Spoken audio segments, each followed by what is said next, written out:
Hola, este es el pastor Morris Velázquez y este es Viviendo con Sabiduría. Episodio 260, la búsqueda de Dios. Y en el programa de este día estaremos aprendiendo cómo aplicar la sabiduría de Dios a nuestra vida a través del libro de Proverbios. Muchos consejos muy hermosos basados en la palabra de Dios. Todo esto y mucho más en Viviendo con Sabiduría. ¿Y cómo se encuentra? La paz de Dios puede estar con usted. Aquí estamos nuevamente en esta vida de sabiduría. Y hoy vamos a comenzar nuestro viaje por el penúltimo capítulo del libro de Proverbios. Vamos al capítulo número 30. Si usted se recuerda, al principio, en nuestros primeros capítulos del libro de Proverbios, eran capítulos donde se tocaba un tema, por ejemplo, la sabiduría, la enseñanza de los hijos, la fidelidad sexual, y se tomaba casi un capítulo, medio capítulo, disertando sobre el tema. Y de repente entramos a otra sección, que es donde hemos estado, donde casi por verso se toma una situación y es de carácter comparativo entre el sabio, entre el necio, entre el impío, entre el justo. Y hoy que vamos a llegar a estos últimos dos capítulos del libro de Proverbios, llegamos exactamente como al principio.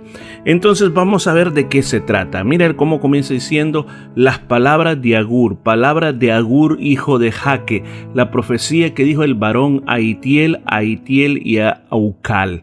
Ok, parecería que al principio de esta porción hay como una nota dedicatoria o como una referencia a quién fue el autor.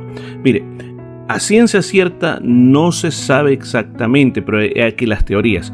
Número uno, hay personas que creen que simplemente Salomón lo hace para no dar a conocer su identidad en estos proverbios. Yo que recuerdo, los proverbios fue una colección que se fue poniendo en orden durante cierto tiempo. Entonces, la primera teoría dice pues que es simplemente como un nombre que Salomón se puso a sí mismo, pero otros no, que dicen que realmente también Salomón, esta es la segunda teoría, que él coleccionaba también dichos sabios de otros sabios de la época de él. En este caso, Agur era una persona que existió, y aquí dice que era hijo de Jaque, y que le habla, que dice que es la profecía que dijo el varón a Itiel y Itiel a Aucal, o sea, una profecía que fue transmitida. Ahora, recuerde, la palabra profecía no exactamente quiere decir predecir hechos que están a punto de acontecer, no con exactitud quiere decir eso,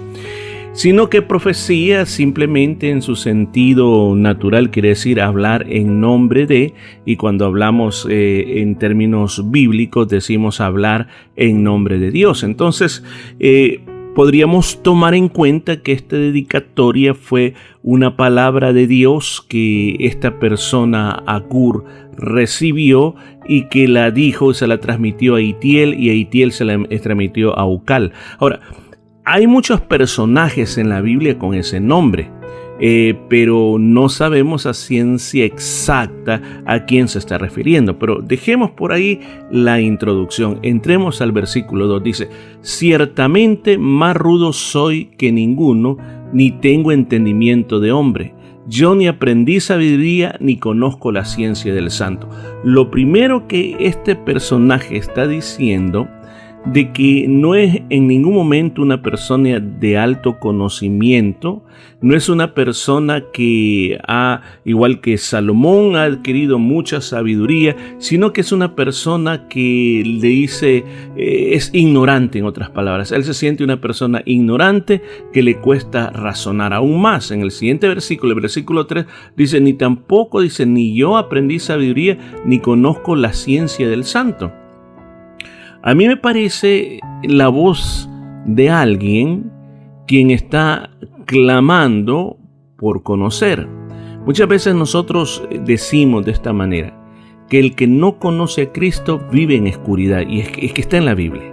En la Biblia inclusive le llama que es una persona ciega, no porque está ciega naturalmente, sino que es ciega en el sentido que no puede ver lo de Dios o que no puede entender lo que Dios está haciendo. Por ejemplo, otra parte también en la Escritura dice que las cosas de Dios tienen que entenderse a través de la palabra de Dios, que el hombre natural no es capaz de entender esto.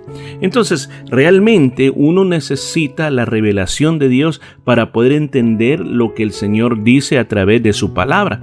Entonces, cuando uno viene a Cristo, lo primero que el Señor hace es quitarle los velos de los ojos. Si hay velos, claro, son los velos, escuchen, son los velos de nuestra propia manera de pensar. Son velos que han sido formados por los libros que hemos leído, por la información que hemos recibido de amigos, de lugares donde nosotros hemos visitado, hemos estado, las experiencias que nosotros hemos tenido. Todo eso ha puesto un velo sobre nosotros.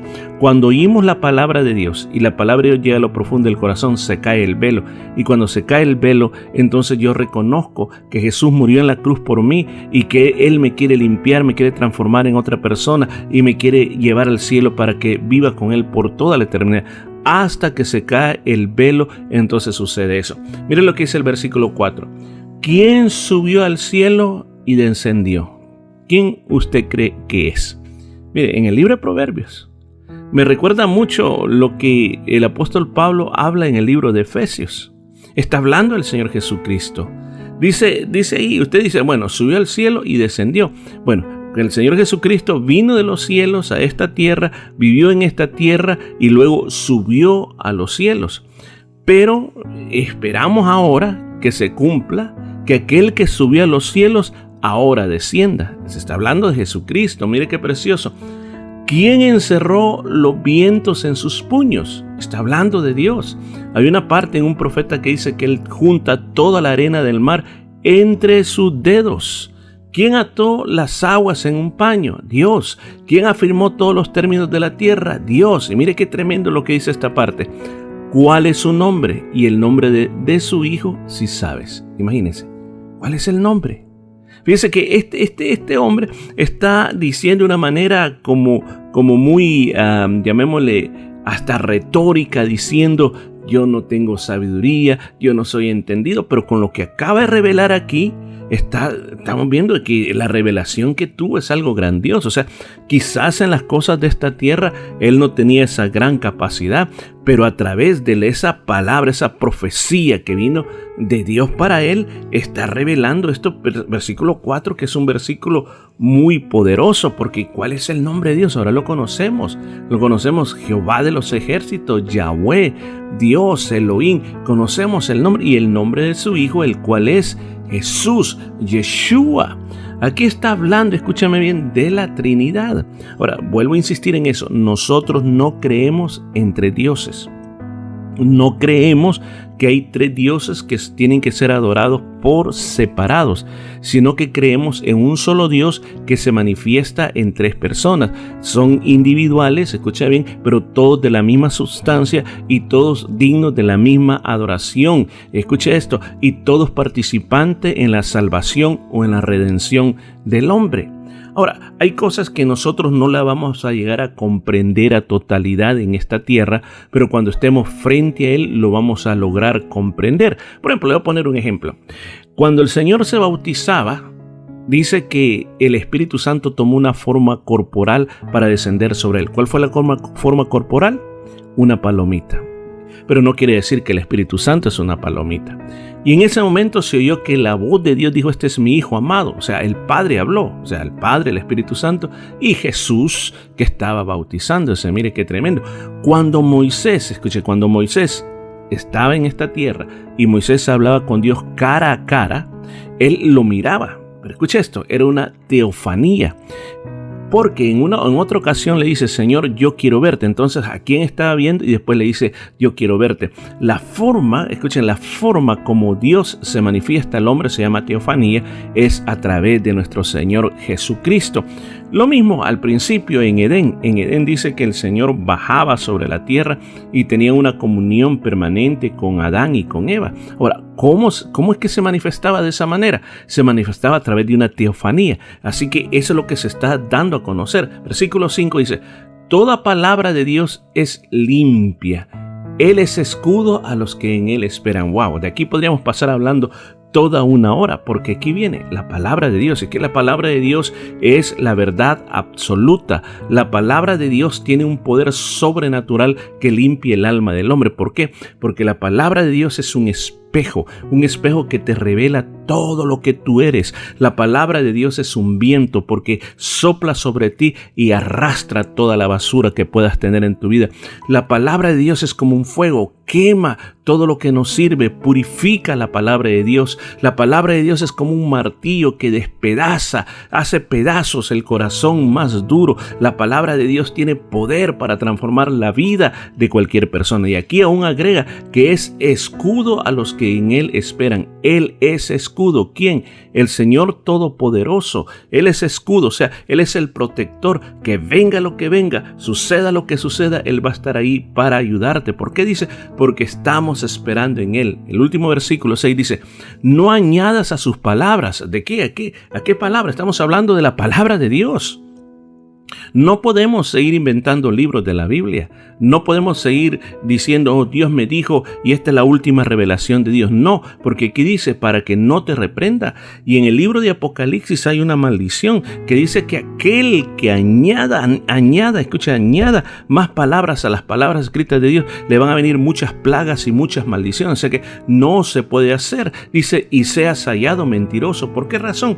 Porque es la gran problemática en nuestros tiempos, que hay muchos falsos profetas que dicen que están hablando en nombre de Dios. Por eso a mí me preocupa cuando vienen personas y te dicen, así dice el Señor. No estoy diciendo que no recibas la profecía. La Biblia dice que la palabra profética tiene que ser analizada, tiene que ser evaluada. No es algo que tú le tienes que rechazar, no, o sea, ni tampoco tienes que decirle sí. No, tú tienes que evaluar lo que se te está diciendo, porque muchos, escucha bien, en nombre de Dios mienten, en nombre de Dios manipulan a las personas, y hay un castigo muy grande, porque en el antiguo tiempo decían, mire, si alguien se levanta como profeta y dice, el Señor dice que va a hacer eso, sí, déjenlo, no le hagan nada todavía, pero si no se cumple lo que dijo, agárrenlo y mátenlo a pedradas. Así van a eliminarlo, o sea, eliminaban a los falsos profetas, pero hoy en día no es así.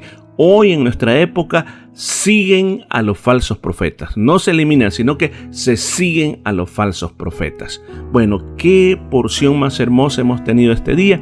Vamos a dejar hasta ahí y el día de mañana continuamos con más de esta vida de sabiduría. Y esto fue todo por este día. Nos escuchamos el día de mañana.